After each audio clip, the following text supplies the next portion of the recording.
જુદા પડ્યા એ પછી બને કે ના પડે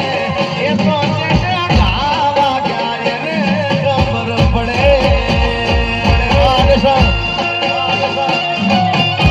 મિત્રો આદેશમાં આજે અહીંયા કાર્યક્રમના અંદર હું પહેલા વહેલી આવ્યો છું પણ આજે મને એવું લાગતું નથી હું પહેલા વહેલી આવ્યો હો ભાઈ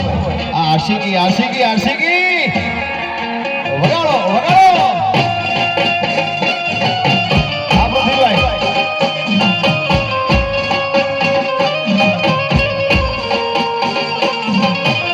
અને હમણાં એક ગીત ખૂબ સારું ચાલે છે અમારા બાબુભાઈને પણ ખૂબ ગમે છે